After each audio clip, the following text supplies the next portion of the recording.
Bonjour à tous. Aujourd'hui, on va voir la résolution d'un nouvel exercice. L'exercice est le suivant. La structure montrée ici se compose de trois barreaux dont les barreaux 1 et 3 sont identiques. Donc, on peut voir qu'ils sont de même diamètre et ils sont fabriqués avec le même matériau. Donc, on peut voir qu'ils ont le même module. Donc, tous les joints sont des pivots. Donc, le joint en A, B et C, D sont des pivots. On nous demande dans cet exercice, pour une charge P appliquée au joint A égale à 10 kN, on nous demande de calculer la contrainte normale dans chaque barreau ainsi que le déplacement au joint commun A. Donc, on va donc voir la résolution de cet exercice. Donc, on va donc commencer par calculer la contrainte normale dans les différents barreaux. Donc, connaissant donc par définition l'expression de la contrainte normale d'un élément de barre qui est égale à la force normale Fi appliquée à une section transversale de la barre divisée par l'aire de la section de la barre. Donc, on va donc faire le DCL du joint A, puisque le joint A est le joint commun de la structure, afin de ressortir toutes les forces normales des trois barres. Donc, puisqu'on n'a que le joint A qui est le joint commun, donc en faisant le DCL du joint A, on va ressortir tous les FI. Donc, en faisant dans le DCL du joint A, on doit ressortir F1, F2 et F3 qui sont en réalité les forces normales qui sont engendrées dans les barres 1, 2 et 3. Donc, en faisant donc le DCL, on pourra donc réécrire les expressions des contraintes normales dans les trois barreaux qui sera bien évidemment sigma 1 qui correspond bien évidemment à la contrainte normale dans la barre AB qui sera égale à F1, cette force ici, sur A1. Également de même, sigma 2 qui est la contrainte normale dans la barre AC qui sera égale à F2 sur A2. Donc F2, c'est bien évidemment cette force ici. Et la contrainte normale dans la barre AD qui est sigma 3 qui sera égale à F3 sur A3. Donc, il sera donc question pour nous, pour cette première question, de déterminer F1, F2, F3 et les différentes sections A1, A2, A3 des barreaux. Donc, on va donc faire l'équilibre du joint A. Donc, en faisant l'équilibre du joint A, c'est-à-dire la somme des forces appliquées sur le joint A égale à 0, on peut donc écrire l'équation d'équilibre de la statique. F1, F2, bon ici c'est F2, F2 plus F3 plus P égale à 0. Donc en projetant donc F1 suivant les axes, on aura donc F1 suivant l'axe X qui sera égal à moins F1 sinus 30 degrés et suivant l'axe des Y, on aura F1 cosinus 30 degrés. Bon ici on a fait une erreur, au lieu de F1 c'est F2.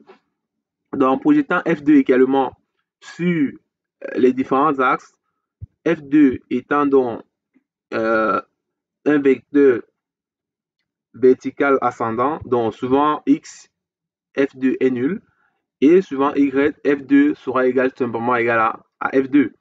Donc, également, pour le vecteur F3, en projetant F3 sur l'axe des X, on aura F3 sur l'axe des X, F3 sinus 30 degrés, et suivant l'axe des Y, F3 cosinus 30 degrés. Donc, P étant une charge verticale descendante, donc suivant l'axe des X, c'est égal à 0, et suivant l'axe des Y, on aura tout simplement égal à moins P. Donc, le tout égale au vecteur nul qui est de coordonnées 0, 0. Donc, en réduisant tout ceci, on aura donc notre système d'équations. Donc, on aura un système d'équations de 3 équations à un système de 2 équations à 3 inconnues.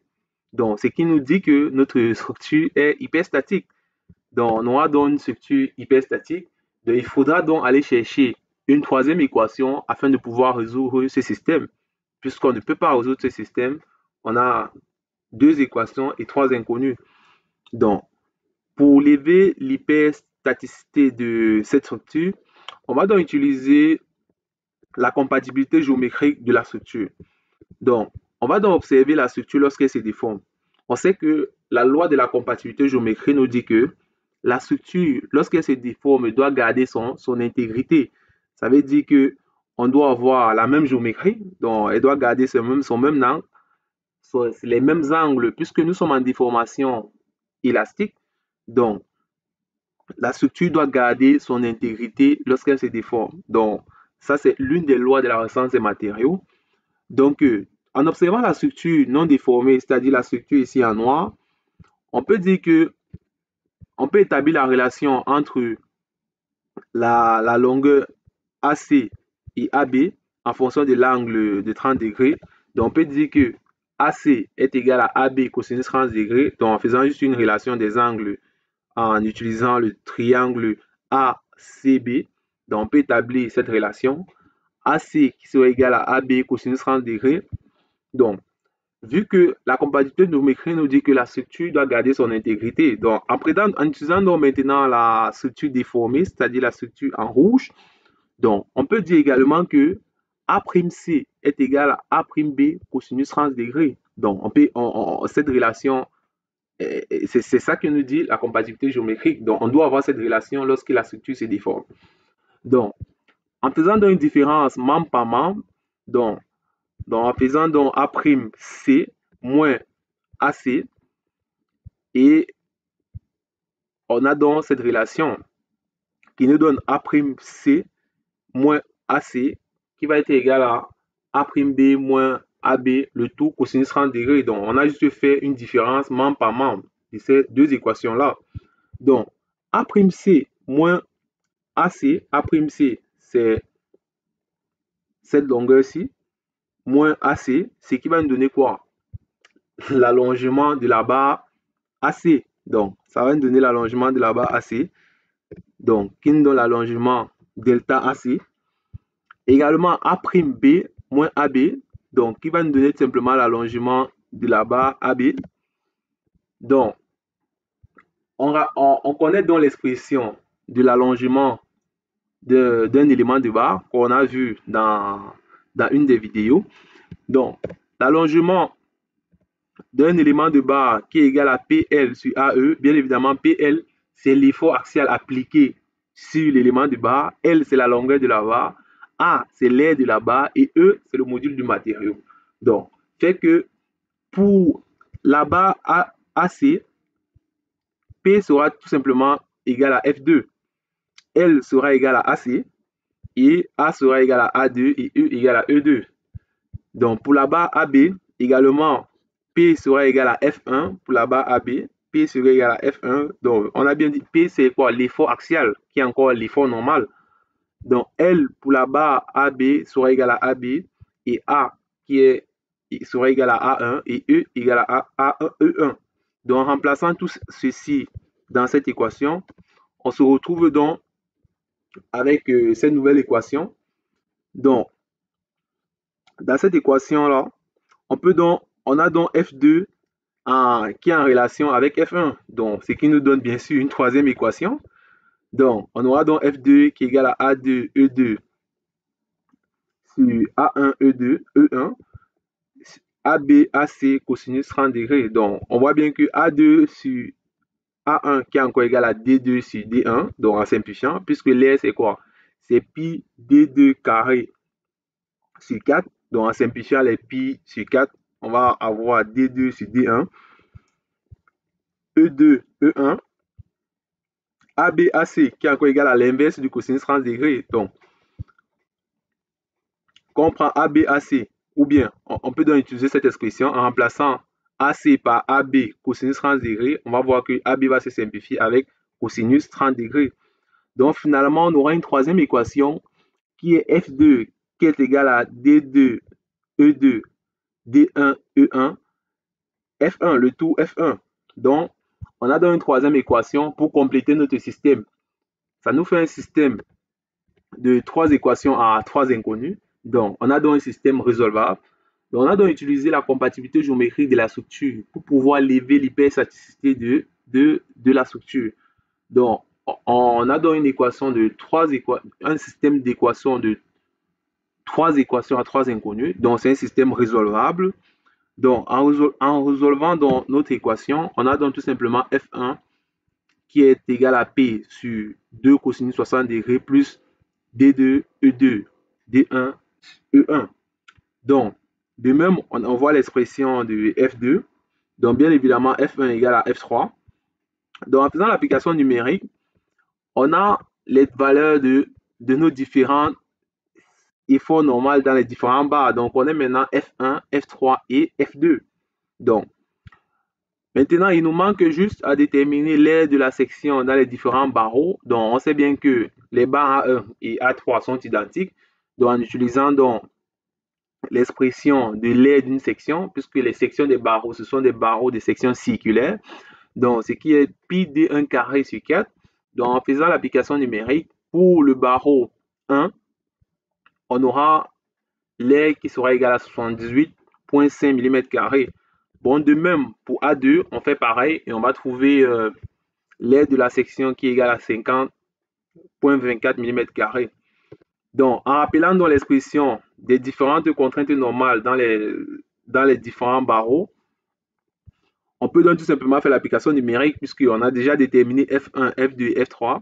Également, on a déterminé A1, A2 et A3. Donc, en faisant l'application numérique, on a donc les expressions des trois contraintes normales dans les trois barres de notre structure. Donc, on va donc voir maintenant la dernière question de notre structure qu'on nous a demandé de calculer le déplacement dans le joint commun A. Donc, en regardant donc la déformation de notre structure, on peut donc dire que le déplacement du joint A est équivalent tout simplement à l'allongement de la barre AC. Donc, le déplacement du joint A est tout simplement égal au déplacement de la barre AC. Donc, on aura le déplacement de A qui sera égal à l'allongement de la barre AC. Donc, si on rappelle l'expression de l'allongement d'un élément de barre qu'on vient de voir tantôt, PL sur A divisé par AE, donc A qui est l'aire de la section, E qui est le module du matériau. Donc, on remplace tout ceci pour la barre AC, P sera égal à F2, L sera égal à AC, A qui sera égal à A2 et E, E2. Donc, en remplaçant ceci, on aura le déplacement du joint A qui sera égal à F2 AC divisé par A2 E2. Donc, en faisant l'application numérique, on aura donc le déplacement de la barre qui sera égal à 0,597 à 597 mm. Donc, on voit bien que c'est une valeur très faible. Donc, ça veut dire que notre exercice a été conçu suivant les données réelles d'un problème réel, puisqu'on voit quand même que dans le domaine élastique, puisque n'oublions pas que nous sommes en résistance et matériaux, donc les déformations élastiques sont généralement très faibles. Et les éléments de bas ici, on avait des modules de 200 gigapascal, donc nous sommes probablement dans les métaux. Donc on voit bien que l'allongement, le déplacement du joint A est égal à 0,59, 0,597 mm. Donc c'est une valeur très faible, pas vraiment perceptible à l'œil nu. Donc l'exercice a été conçu plus ou moins avec les données qui tendent vers la réalité. Donc, ce sera tout pour cet exercice. Donc, merci de l'avoir suivi. Donc, on se retrouve dans une prochaine vidéo. Merci.